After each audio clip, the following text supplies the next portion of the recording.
Assalamualaikum warahmatullahi wabarakatuh. Perkenalkan, nama saya Ruth Natalia Damayanti dengan NIM 21040111401 dari Prodi BGSD kelas F angkatan 2021. Nah, di sini saya akan menerangkan materi rangkuman tentang wawasan Nusantara. Yang pertama yaitu wawasan Nusantara bermula dari wawasan kewilayahan dengan dicetuskannya Deklarasi de Juanda tanggal 13 Desember 1957.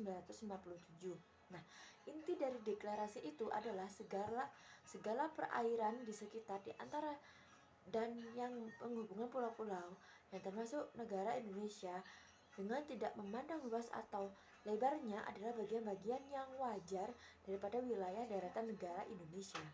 Dengan demikian, bagian dari perairan pedalaman atau nasional yang berada di wilayah kedaulatan mutlak milik negara Indonesia.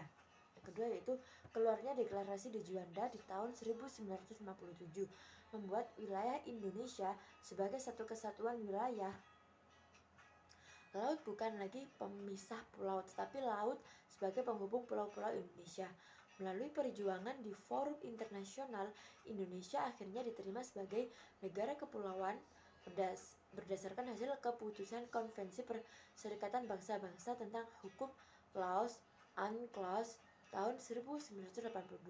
Nah, yang ketiga, pertambahan luas wilayah Indonesia sebagai satu kesatuan memberikan potensi keunggulan atau positif yang dapat dimanfaatkan untuk meningkatkan kesejahteraan. Namun demikian juga mengundang potensi negatif yang bisa mengancam keutuhan bangsa dan wilayah. Selanjutnya itu wawasan Nusantara sebagai konsepsi kewilayahan. Selanjutnya dikembangkan sebagai konsepsi politik kenegaraan sebagai cara pandang bangsa Indonesia terhadap diri dan lingkungan tempat tinggalnya sebagai satu kesatuan wilayah dan persatuan bangsa. Selanjutnya yaitu esensi dari wawasan Nusantara adalah kesatuan atau keutuhan wilayah dan persatuan bangsa, mencakup di dalamnya pandangan akan satu kesatuan politik, ekonomi, sosial, budaya, dan pertahanan keamanan. Wawasan Nusantara merupakan perwujudan dari sila ketiga Pancasila, yakni Persatuan Indonesia. Selanjutnya yaitu rumusan wawasan Nusantara termuat pada naskah GBHN di tahun 1973 sampai 1998 dan dalam pasal 25A Undang-Undang NRI